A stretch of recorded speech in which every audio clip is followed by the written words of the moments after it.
الحمدللہ وکفا والصلاة والسلام علی محمد المصطفیٰ وعلی آلہ الصفا والسخا۔ رمضان المبارک کے فضائل میں کثرت سے احادیث مروی ہیں۔ اللہ رب العزت نے موقع دیا تو ان فضائل کے ساتھ آپ کی خدمت میں دوبارہ حاضر ہوں گے استخارہ مدنی آفیشیل کے پلیٹ فارم سے، لیکن چونکہ یہ عاشرہ رحمت ہمارے سر پر سایہ فگن ہے تو کچھ باتیں اس عاشرہ رحمت سے متعلق۔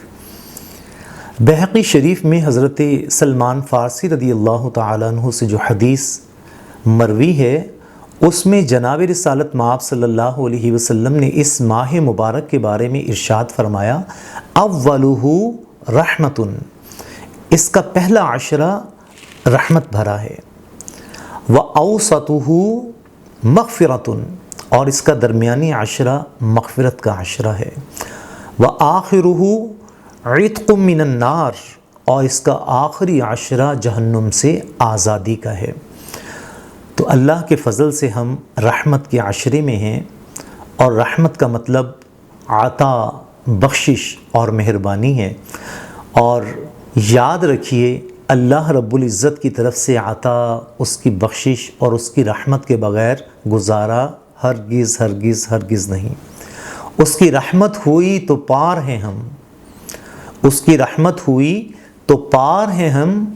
ورنہ حد کے ذلیل و خوار ہیں ہم۔ سب کا سب اس کی رحمت پر موقوف ہے، اگر اس کی رحمت ہو جائے گی تو ہمارے وارے نیارے ہو جائیں گے، اور اس عاشرے میں رحمت کے در کھلے ہیں اور سوال کرنے والوں کی جھولیاں عطاؤں سے بھری جا رہی ہیں۔ یاد رکھیے اسلام ہمارے لیے کچھ معیار مقرر کرتا ہے۔ اسلام چاہتا ہے کہ ہم اپنے جہل کو علم سے بدلیں، اور اپنے علم کو عمل سے بدلیں، اور اپنے عمل کو اخلاص سے بدلیں، اور پھر اس پر استقامت کی دعا کریں، اور اسی حال میں اپنا ایمان سلامت لے کر اس دنیا سے چلے جائیں۔ تب ہمارے لیے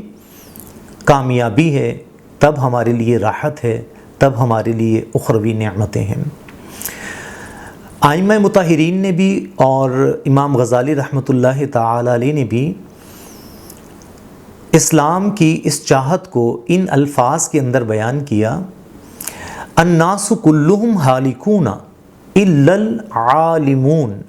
تمام لوگ ہلاک ہونے والے ہیں مگر علم والوں کے، اور والعاملون کلہم ہالکون الا العاملون، اور تمام علم والے بھی ہلاک ہونے والے ہیں سوائے اپنے علم پر عمل کرنے والوں کے، والعالمون کلہم ہالکون الا المخلصون،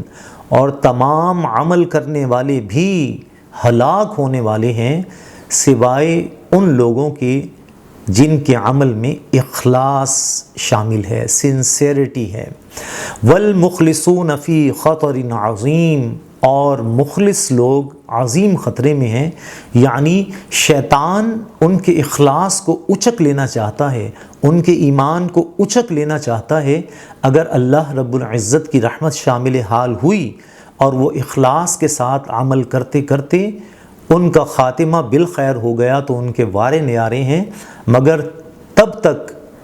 جب تک وہ اللہ کی بارگاہ میں حاضر نہیں ہوتے وہ عظیم خطرے میں ہے کہ شیطان کہیں ان کا ایمان اچک نہ لے، ان کے اخلاص کو اکارت نہ کر دے۔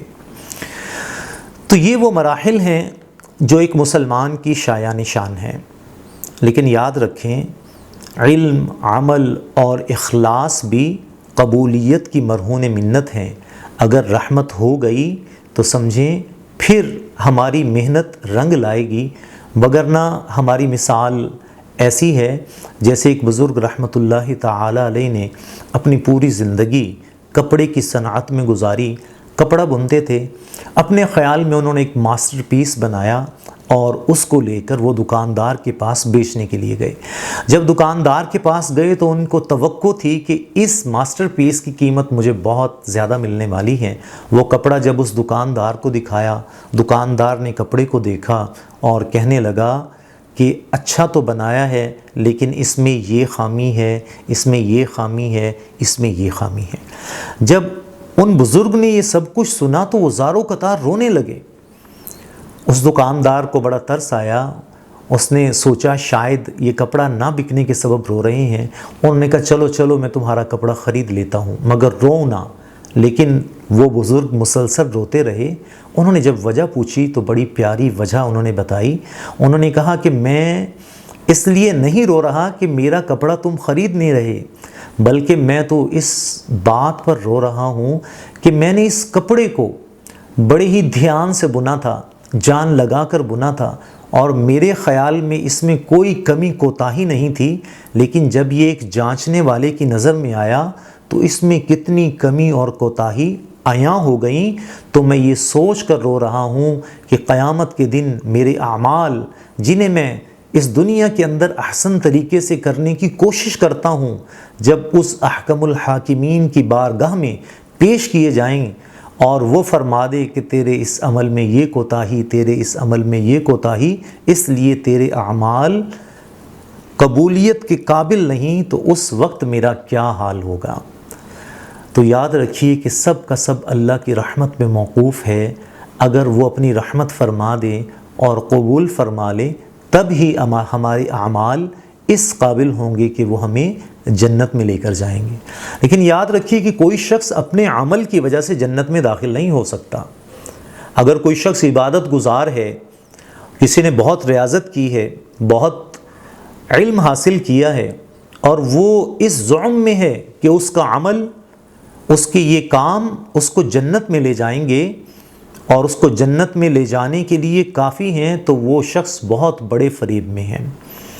جناب رسول اللہ صلی اللہ علیہ وآلہ وسلم نے ایک حدیث پاک میں ارشاد فرمایا، لا يدخل احد منکم عمل الجنہ، کہ تم میں سے کوئی شخص اپنے عمل کے سبب جنت میں داخل نہیں ہو سکتا، ولا یجیرہ من النار، اور نہ آگ سے نجات پا سکتا ہے۔ یعنی نہ وہ جنت میں جا سکتا ہے اپنے عمل کی وجہ سے، اور نہ وہ جہنم سے بچ سکتا ہے اپنے عمل کی وجہ سے۔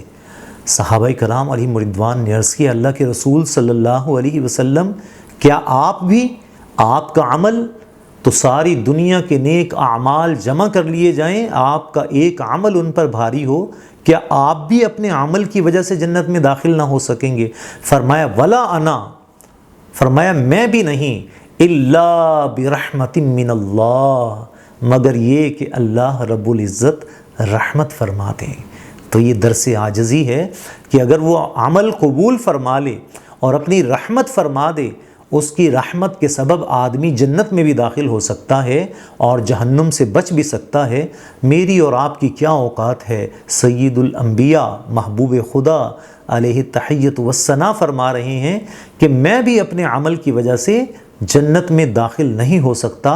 اور نہ جہنم سے بچ سکتا ہوں، الا برحمت من اللہ، مگر اللہ کی رحمت سے۔ تو دراصل یہ ہمارے لیے سبق ہے کہ ہم اپنے اعمال پر تکبر کرنے کی بجائے، اپنے اعمال پر بھروسہ کرنے کی بجائے اللہ وحدہ لا شریک لہ کی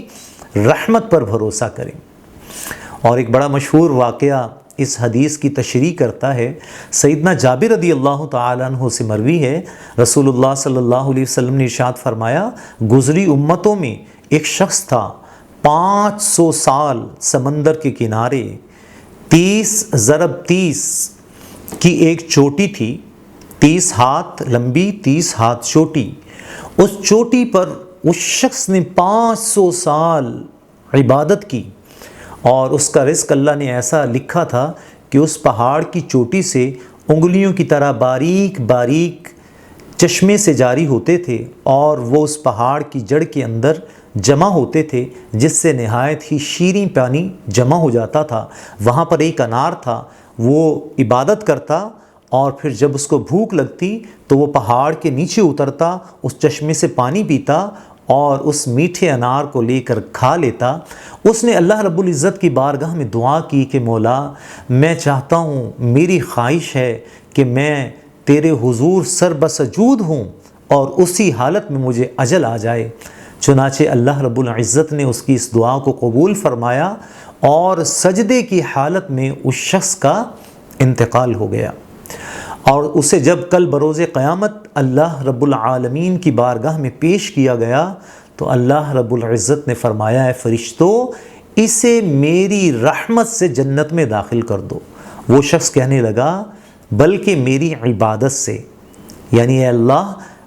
جو تو ارشاد فرماتا ہے کہ میری رحمت کی وجہ سے داخل کر دو، اے اللہ ایسے ارشاد فرما کہ اس کے عمل کی وجہ سے اسے جنت میں داخل کر دو۔ اللہ سبحانہ و تعالی نے ارشاد فرمایا کہ اے فرشتوں اس کو میری رحمت سے جنت میں داخل کر دو۔ اس شخص نے پھر کہا اے اللہ میرے عمل سے، تو اللہ رب العزت نے ارشاد فرمایا اے فرشتوں اس کو دی گئی نعمتوں کا اس کی عبادت سے موازنہ کرو۔